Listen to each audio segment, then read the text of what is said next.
So we welcome you very cordially to Davos and looking very much forward to the discussion with Tom Friedman, and again, a very cordial welcome.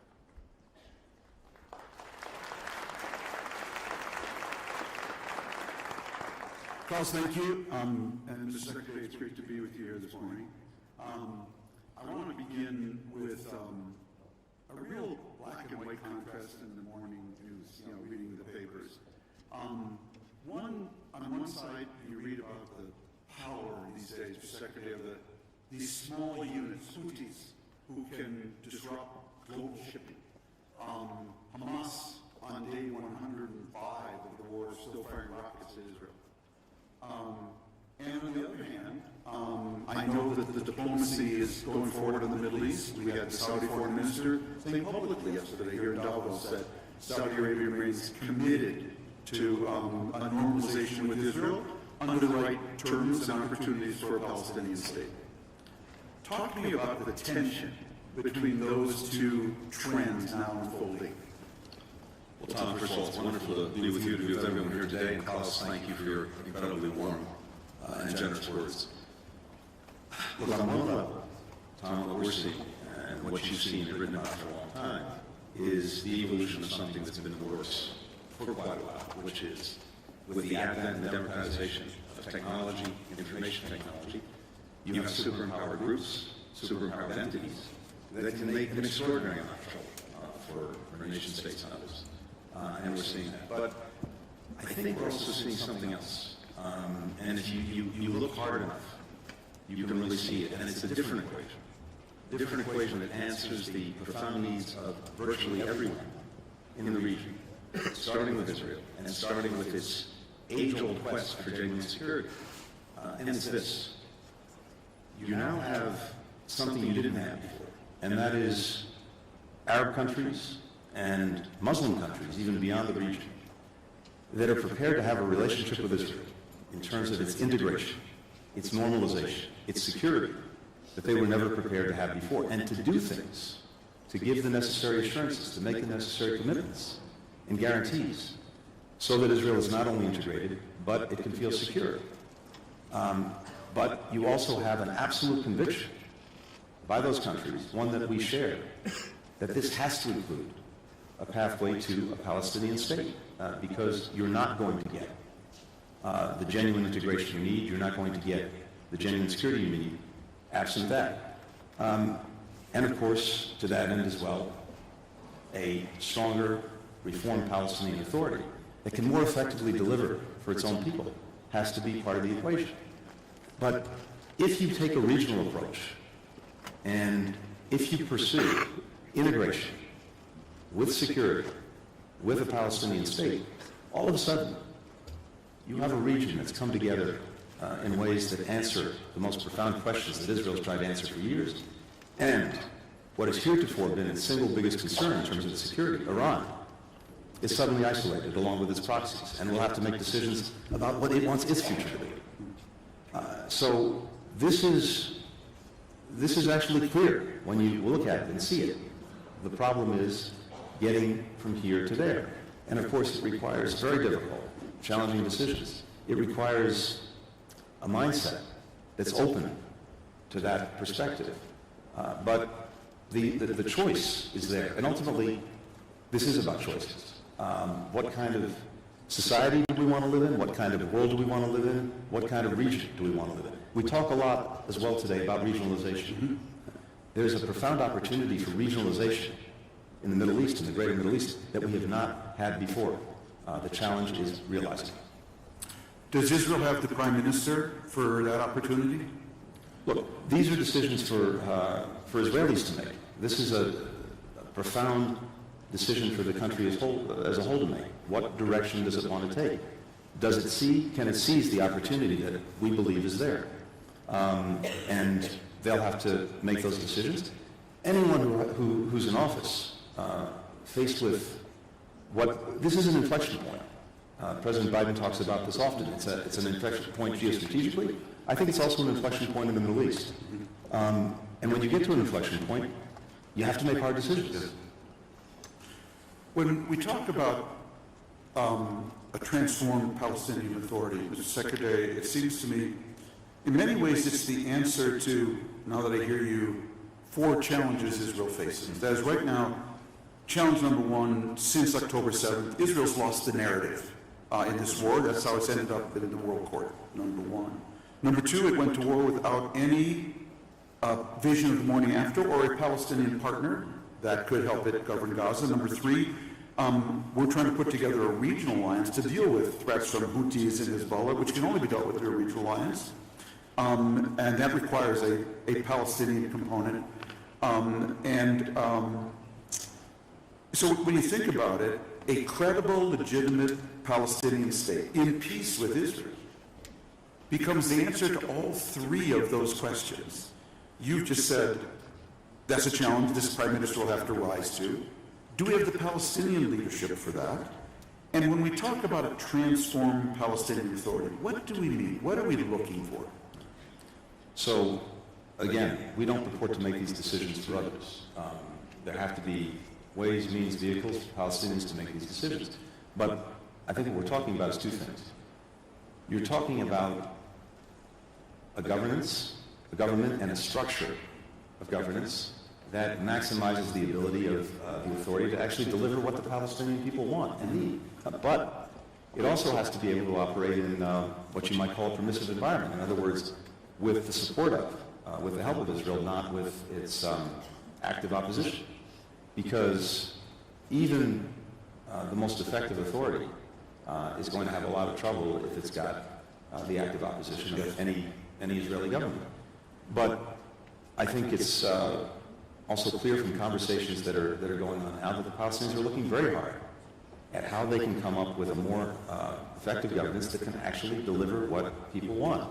Some of what needs to be delivered is the basic function of government services. No corruption, transparency in the way government is pursued. There are also things that people want that they can't on their own deliver absent a partnership with Israel. So that has to be part of the equation as well. When we think of the time frame for this playing out, if we can get here, Mr. Secretary, we're talking 1, 2, 3 years, we're talking a 10-year process. How do you envisage it? As we're in the midst of what is human tragedy in so many ways in the Middle East right now, for Israelis and Palestinians alike, I have to tell you, I personally feel the fierce urgency of now. It's not that any of this happens overnight. It's not like it's flipping a light switch. But seeing if we can move to this, start to move to this different vision, to this different equation, to this different integration, I think that has to begin as quickly as possible. And as I said before, you know, the profound difference now, I think, is in the mindset of leaders throughout the Arab world and in Muslim countries. And in a way, it's a reversal, it's a flip. As you know so well, better than anyone, when in previous times we came close to resolving the Palestinian question, getting a Palestinian state, I think the view then, Camp David, other places, was that Arab leaders, Palestinian leaders, had not done enough to prepare their own people for this profound change. I think a challenge now, question now is Israeli society prepared to engage on these questions? Is it prepared to have that mindset? That's challenging, and it's of course doubly challenging when you're focused intensely on Gaza and all of the security questions that are the day in, day out life for Israelis and Palestinians alike. Is this the worst time to be Secretary of State of the United States, or just one of the top 5? I was thinking about, since Henry Kissinger recently passed away, that when he did his shuttle diplomacy, and I was thinking about this as you've been shuttling in the region now several times, he basically had to call 3 people: Golda Meir, Anwar Sadat, and Hafez Assad, and they all answered the phone. You need to have the Houthis, Hezbollah, Hamas in your Rolodex, and half the people you call, the phone comes off the wall. What's it like for you? Take us into that, the nature of your job today, of managing weakness, not strength. So first of all, I actually think that we come at much of this from a renewed position of strength. in the big picture. First, President Biden has made investments at home that people around the world are seeing. They're seeing the investments we've made in our own infrastructure. They're seeing the investments we've made in cutting-edge technology, chips and science. They're seeing the investment we've made in climate technology and related energy technology that's going to power the economies of the future. So they know that we're actually serious about ourselves despite some of the dysfunction that may be seen on the front pages. Second, in ways that we haven't done in recent years, the first thing I was told to do by the President was roll up our sleeves, re-engage with our allies, re-engage with our partners, build new collections of countries that were, and organizations that were fit for purpose to deal with specific problems. And I think we've done that in such a way that on some of the really big issues of the day, whether it's how to deal with China, how to deal with Russia, we have more convergence than we've had at any time in recent memory between us, key partners throughout Europe, throughout Asia, and even in other parts of the world about how to manage these problems. So that's a position of strength. Second, in areas like the Middle East, where we have this profound and in many ways gut-wrenching challenge right now, here's what I'm hearing. I'm hearing from virtually every country. They want the United States. They want us present. They want us at the table. They want us leading. President Biden used to like to say that he's never been to any country where the United States was not all at once the source of its problem and its only solution. Well, that's a slight exaggeration of this moment, but I think there's a kernel of truth there. There's something else that's very powerful from our perspective. We know that if we're not engaged, if we're not leading, then one of two things. Either someone else is, and just from the perspective of an American, that probably means that that's going to happen in a way that may not reflect our own interests and values, or, even worse maybe, no one is. And then you've got a vacuum, and we both know vacuums tend to be filled by bad things before they're filled with good things. So I think there's a greater premium than there's ever been on our engagement, on our leadership, in partnership with others, because much of what we're trying to do, we can't effectively get done alone. We have to have partners. We have to reimagine as we've been doing our partnerships. And that actually makes it a great time, even with the terrible human trauma that so many people are going through now, and that affects all of us. It makes it a very extraordinary time to have the responsibility of this job. So one of the things that really strikes me from the outside as a challenge you have right now is that if you don't respond to something like the attacks of the Houthis on international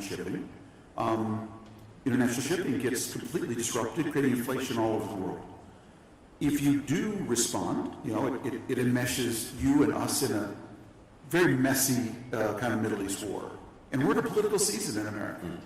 It gives an opportunity for someone like Donald Trump to come along and say, none of this would be happening on my watch.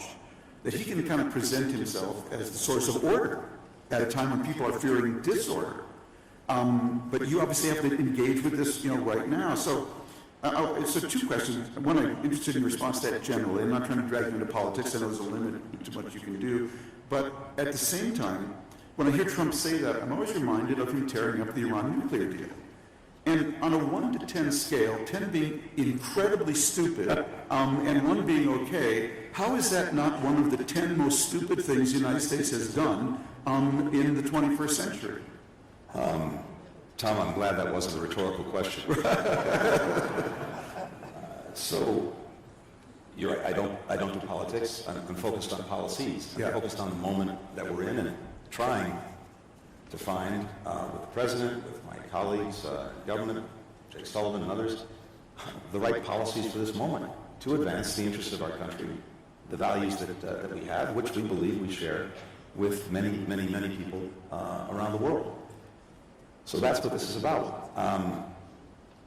We have these discrete problems that you've identified, but they're also, as you've also identified, connected. And this is why these larger constructs are also so important to keep in mind. If we can change the larger direction of a region like the Middle East, a lot of these other problems will be minimized, if not totally eliminated.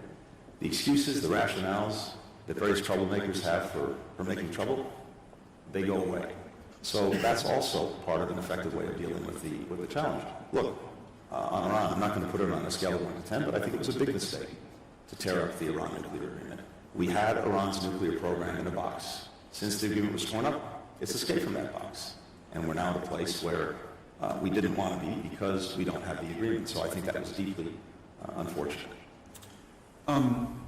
As you sure felt during your conversations, and I felt it a lot, and this will be my last question on the Middle East, one of the things you hear so often from people, given the high civilian casualties in Gaza, is does the United States, do Jewish lives matter more than Palestinian and Muslim lives, Palestinian Christian lives, given the incredible asymmetry in casualties? And I've been asked that. I want to give you a chance to respond to that. No. Period. For me, I think for so many of us, what we're seeing every single day in Gaza is gut-wrenching. And the suffering we're seeing among innocent men, women, and children breaks my heart. The question is, what is to be done? We've made judgments about how we thought we could be most effective in trying to shape this in ways to get more humanitarian assistance to people, to get better protections and minimize civilian casualties. And at every step along the way, not only have we impressed upon Israel its responsibilities to do that, we've seen some progress in areas where, absent our engagement, I don't believe it would have happened. So there are a lot of dogs that didn't bark, but that in no way, shape, or form takes away from the tragedy that we've seen and continue to see. It's why we're at it relentlessly every single day. And all I can tell you, Tom, is just on a purely human level, it's devastating, but it reinforces the conviction and the commitment to do two things. To do everything we can in this moment, using our best judgment. And of course, we could be wrong about the judgments we're making, but to try to make a difference in the day in, day out. But it also reinforces my conviction that there has to be, and there is, another way that answers Israel's most profound concerns and questions. Israelis have to live with security. They can't have a repeat of October 7th. No country would accept a repeat of October 7th.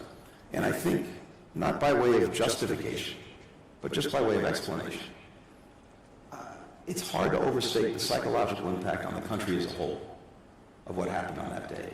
And there are large swaths of the world, going back to one of the first things you said, where information technology, information environments have been used and abused in such a way that large numbers of people don't believe October 7th actually happened.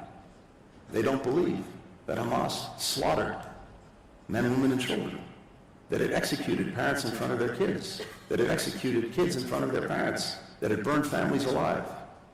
They don't believe it. And so, of course, especially with that, everything that followed is even worse. Here's what it comes down to, in my judgment. I think the biggest poison that we face around the world, internally in our societies and externally in our relations with others, is dehumanization. The inability to see the humanity in the other. And that applies in every direction. And when that happens, you get so hardened that you're willing to do and accept things that you wouldn't if the humanity of the other was front and center in your conscience. So one of our challenges is to fight that dehumanization, to find ways to diffuse it, to take that poison out. And that's also a function of leadership. We need leaders around the world who see that, understand that, and are prepared to act on that. Thank you. When I think, I want to segue to Ukraine here a little bit, if we could, but tie them together. You know, Mr. Secretary, when people ask me what sort of happened in the last year, the way I see it is that Ukraine was trying to join the West, and Israel was trying to join the East through normalization with Saudi Arabia. Russia stopped the first, and Iran and Hamas stopped the second. Do you think that's correct, generally speaking? And why is Ukraine joining the EU, which for me is just hugely important? Why is Ukraine joining the West so important, as important as you've already described Israel joining the East? Well, look, I think I like that equation. But fundamentally, why is it so important for Ukraine? Because it's what its people want. Mm-hmm. And this was the aspiration that they had that was disrupted, interrupted in 2014. Remember, that's what the Maidan was all about. It was about people coming out into the streets, peacefully protesting, because a government beholden to Moscow had reversed course on the path that Ukraine was taking to association with the European Union and ultimately membership. That reflected the will, the desire of the Ukrainian people. One of the tragedies is that was not at all incompatible with maintaining close ties to Russia, cultural, economic, and other. Those ties now have been obliterated because of Russia's aggression. Back in 2014, if you looked at polling, Russia was broadly popular in Ukraine. The desire for Ukraine to join NATO was maybe 25%. But I think Ukrainians looked and saw that they could have a better, more prosperous life with opportunity, with future generations enjoying better lives than their parents had known, through getting closer to Europe. And when that was disrupted, that's what unleashed the chain of events that brings us to today. So it's about fulfilling their own aspirations. Bring us up to date, therefore, on the diplomacy. Ukraine's military chief of staff, I believe, said we're in a stalemate. I know that President Zelensky has argued otherwise, but it doesn't seem like there's much movement on the ground. Yet it feels from the outside that neither party is ready or willing or even interested in talking about a negotiated settlement. How does it look like to you? What's going on there? So first, I think it's really important to put this in perspective. Because when you step back, what you see is this. Putin has already failed in what he set out to do. He set out to erase Ukraine from the map, to eliminate its independence, to subsume it into Russia. That has failed, and it cannot and will not succeed. Second, Ukraine has not only stood up to the aggression. Over the past year, took back more than 50% of the territory that had been taken from it in February of 2022. The last part of the last year has been challenging, but even then, something that got little notice. What Ukraine managed to do in the Black Sea, opening it up, pushing the Russian Navy back, and starting to get grain out to the world. It's been the breadbasket of the world. It's gone back to that as a result of actions it's taken. And the other thing that I think is less visible is that Ukraine has been a profound strategic failure for Vladimir Putin and for Russia. In so many ways, Putin has precipitated virtually everything he sought to prevent. You now have a Russia that overall is weaker militarily, it's weaker economically, it's weaker diplomatically. Europe has severed its energy dependence on Russia. Ukrainians are more united than they've ever been. The NATO alliance is stronger, it's larger, and it will get larger still in the weeks ahead. So stepping back, the strategic picture looks, I think, very different than maybe the day-in, day-out picture as you see challenges on the battlefield. Having said that, there's one other important aspect to this. Look, this is a ferocious fight, and Russia does have tremendous resources that it brings to it. And Putin continues to be willing to put his young men into a meat grinder of his own making to try to advance his interests. That's a profound tragedy for Russia. It's a profound tragedy for so many who are affected by it. But as we're looking at it, and as we're looking at Ukraine, we can see what Ukraine's future can and should be, irrespective of exactly where lines are drawn. And that's a future where it stands strongly on its own 2 feet, militarily, economically, democratically. And each of these things is mutually reinforcing. Militarily, even as we're helping them prosecute the day in, day out, 30 countries have come together to make commitments to Ukraine to help them design a force for the future that can stand up to any future aggression that can deter it. And that, again, will enable Ukraine to do this mostly on its own without the massive continuous influx of resources from others. Second, we're working very hard on getting private sector investment generated in Ukraine. We have Penny Pritzker, former Secretary of Commerce, who's come back into government to lead our efforts on this. Others are doing the same thing. There's tremendous opportunity economically in Ukraine. We've got to get the investment flowing in. That's a very powerful answer. But here's where things are mutually reinforcing. First, the military piece reinforces the investment because you do need to protect the areas where you're making investments. Things like air defenses really matter.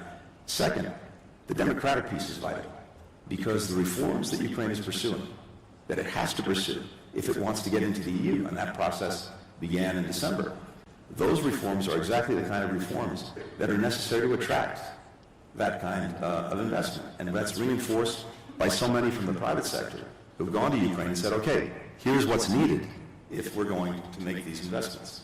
That process starts to take on a life of its own with a push from us, dozens of other countries, but then Ukraine can be off and running. It doesn't require all of us to make the same kinds of emergency investments that we've had to make over the last couple of years.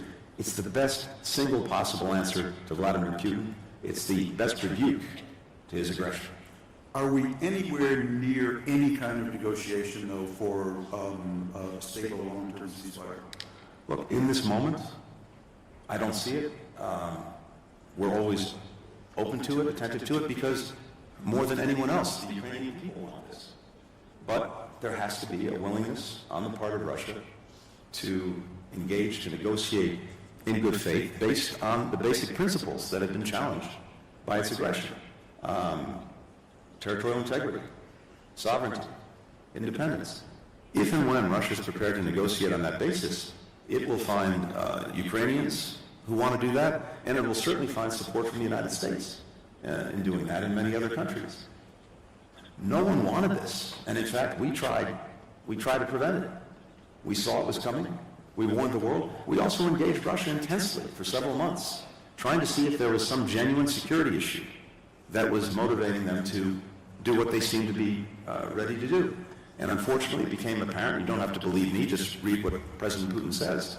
It was never really about that. It was always about this grand vision of reestablishing a greater Russia. Secretary, you recently met, President Biden met with President Xi, and when it comes to sort of Russia today, one reason it's been able to keep up this war in Ukraine is that it's found huge markets abroad for its oil and other things, and largely through China. And two questions related. Is there a possibility of a Biden to Beijing kind of move where we separate China from Russia in a way that we did during the Cold War? And do you, when you're engaging with Xi on these issues in Russia, do you ever say to him, Russia's a loser? Why are you hanging out with this loser? Well, in diplomacy, Tom, sometimes we... It's not like journalism. It's different terminology. No, and I'm not commenting specifically on what you just said. Occasionally you see collections of countries coming together. It reminds you of the famous bar scene in Star Wars. Not necessarily it's part of it. Yes, yeah. But let me say this. First, for us, as for so many countries, the relationship with China is among the most complex and the most consequential that we have. And as I was saying earlier, we're now in a position where we're approaching that relationship from a position of much greater strength than we were in the past. Yeah. Because we've made investments at home, because we've re-energized and in many ways reimagined our alliances and partnerships abroad. And the convergence that we have with other countries on how to approach the complexities of dealing with China is much greater than it was. And that's a tremendous source of strength. We see that playing out every single day. We thought it was very important, first and foremost, to stabilize a relationship so that at the very least, the competition that we're in doesn't veer into conflict. That's not in our interest. It's not in anyone's interest. And thanks to President Biden's leadership, we've done just that. I took a trip to Beijing this past summer. Then many of my colleagues in government followed, Secretary Yellen, Secretary Raimondo, John Kerry. But ultimately, it culminated in the meeting that President Biden and President Xi had in San Francisco. There's no substitute for leader-to-leader engagement, especially when you're dealing with China. And I know you'll see more of that in the year ahead. But not only for purposes of stabilizing the relationship, but to do two other things. To make sure that we're dealing very directly, very clearly with our differences so that there's no misunderstanding about where we're coming from. Second, to see if, despite these differences, despite the intense competition, there are also places where it's in our mutual interest to cooperate more. And that's also exactly what we did. We restored military-to-military communications, absolutely vital for making sure that we don't veer unintentionally into conflict. And then we did something that actually addresses arguably one of the most important needs, maybe one of the most urgent needs of the American people. And I'm not sure it got the attention that it should have. The single number one killer of Americans, age 18 to 49, and really let this sink in, the number one killer of Americans 18 to 49 is fentanyl, synthetic opioid. Not car accidents, not guns, not cancer, synthetic opioid, fentanyl. Now, the way that's evolved, as you know, over the years, is that instead of China exporting fentanyl itself, which it stopped doing, its companies were exporting the chemical ingredients, the precursors, that were then synthesized into fentanyl, typically in Mexico, came to the United States, and did terrible damage to our people. A year ago, the fentanyl that we seized, not the totality of what's out there, that we seized, was enough to kill every single American citizen. So this is a monumental problem. As a result of this engagement, we got an agreement with China that it would take a different approach to the synthetic opioid question, and it agreed to put out new rules for its companies, but then, much more important, to actually crack down on companies that were engaged in this illicit practice of diverting the chemical precursors into fentanyl. And we've seen it take action against dozens and dozens of companies. Now, that has to be sustained. You want to make sure that a company that goes out of business under one name doesn't go back into business under another, all that. But we've seen genuine, positive, affirmative action by China on a question of arguably the greatest import to the health of Americans. So that's why making sure that as we're engaged with China, we're engaged on all aspects of the relationship. Yes, the competition. Yes, contesting when they're doing something or planning something that we can't accept, but also cooperation where it's clearly in our interest. Secretary, I consider myself a raging Indiophile. And one reason is that India always struck me as a miracle. 1.4 billion people speaking over 100 languages, having free and fair elections, generation after generation. If India were like Syria today, I mean, the whole world would be different. And President Modi, I think, has been impressive in his achievements in building infrastructure, and India's economy has really taken off, I think, to a whole new degree. But I do worry about the kind of runaway Hindu nationalism sometime, draining India of this incredible example of pluralism. How do you see it? So I think we see two things. First of all, we see an extraordinary success story, and we see the remarkable achievements that Prime Minister Modi has achieved, moved forward under his watch that have materially benefited and materially positively affected so many Indian lives. We also see a relationship between our countries that is in a new place, at a new level. And that's been, I think, the very deliberate effort of both Prime Minister and President Biden, who believes in this deeply. At the same time, a constant, regular part of our conversation is the conversation about democracy, about rights. President took office wanting to make sure that we put back into our foreign policy these fundamental concerns about democracy, about human rights. And we've done that. We do it in different ways, in different places. In some places, maybe it's more overt, maybe it's more vocal, and others, because of the nature of the relationship we may have with the country, with the government, it's part of a very sustained, very real conversation, and a conversation that we, of course, hope produces positive change. That's the case with India. A country is obviously in the news because of the recent election is Taiwan. Taiwan's one of my favorite countries. A barren rock in a typhoon-laden sea that has amassed these incredible reserves, the world's best chip company. So much has changed there, Mr. Secretary, over the 40 years I've been visiting. There's just one thing that hasn't changed, and it's geography. It's still a tiny island off mainland China, and people who forget their geography sometimes get in trouble. And that wrestling inside Taiwan over that, we see in every election, including the last one. How do you see the results of the last election? Because there was a certain balanced result with the KMT maintaining the majority in the parliament, the DPP winning the presidency. How do you see it, and how do you hope the U.S. Congress responds to it? Well, I think what we see in Taiwan on one level is very straightforward. We see a very powerful affirmation of democracy, something that we congratulated the people of Taiwan for, and something that's been consistent now over many years. And that's the most important thing.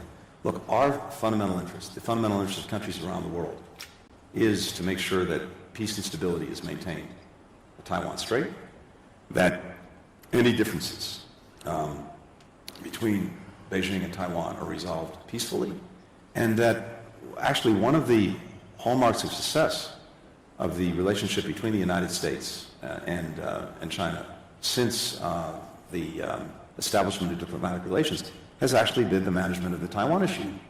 And the premium that we've had has been maintaining the status quo, allowing people on Taiwan to know ever better lives and to be remarkable contributors to the global commons, which they are, but to maintain the status quo and for neither side to take steps that would in any way disrupt it, especially when it comes to the use of force. That's not only our position. That's the position of country after country around the world. And there's one very practical reason for it, and it's something you alluded to. 50% of global commerce goes through that strait every single day. If that were to be disrupted, it would affect the entire planet. And it's about the last thing we need, especially coming back from COVID. Second, again, to state the obvious to everyone, semiconductors and the manufacturing capacity that Taiwan has, that affects every person in this room and almost every person around the room, from the smartphone you carry in your pocket to your dishwasher, to your automobile, to everything else. So small as it is, by its geography and by its extraordinary ingenuity, Taiwan plays an outsized role in the world. That's why so many countries have a stake in preserving peace, in preserving stability. And again, it's not just us saying this to Beijing. It's country after country. They say it in different ways, some more quietly than others, but everyone has the same interest. I want to close, Mr. Secretary, with a more personal question. Your predecessor, Dean Acheson, wrote a book, Present at the Creation. And when I think of the time of your holding this job, I think of it as an age of amplification, acceleration, and democratization. Never have more people had access to tools that amplify their power at a steadily accelerating rate and being democratized to more people. You've been around diplomacy a lot now, 2 administrations. What surprised you most in this job in the last 3+ years? Things that you didn't see despite all you'd been doing before. What's going to be the title of Tony Blinken's book? The best laid plans? I don't know. Look, I think, Tom, to your point, and I've been doing this for 30 years professionally, and I can't think of a time when there's been both a greater multiplicity and greater complexity of the challenges that we're dealing with. So it's real, and again, the spread of sources of power, the democratization of information technology, of technology more broadly, as we were saying at the very outset of this conversation, has empowered groups, empowered individuals in ways that was not the case a few generations ago, and has made life a lot more challenging for the nation state. But having said that, even as we're in moments where it just seems like you've got some darkness, there are powerful, powerful beams of light that you can see for the way things can, should, and I believe will be better, different, and we talked about one of them. You can see a very different future for the Middle East that finally answers challenges that have afflicted it, and as a result afflicted much of the world for generations. You can see through the power of technology so much good that is possible in solving fundamental problems. We did a session on the margins of the UN General Assembly on AI and the Sustainable Development Goals, and how you can use artificial intelligence to actually accelerate those goals, which, as many of you know, have stalled out a bit. And the excitement was almost palpable. And what's really interesting to me is if you look at some of the polling, and if you actually have conversations with people, the people most excited about the positive potential of AI tend to be in the great global majority of the world. They know the difference that it and other technologies, when harnessed and marshaled in a smart way, can mean for putting more food on the table, for creating greater opportunity, for solving climate change, for dealing with energy needs. All of that is there. And one of the things that is challenging is that, you get headlines every day that, of course, are focused on the really hard things. All of the good that's actually happening, that's moving forward step by step, you tend to either not see it or discount it. But as I'm going around the world, I see as much or not more than that. And look, for the United States, it's again a very basic proposition. President Biden believes strongly, as I said before, that when we're engaged, when we're leading, we can help move the ball forward.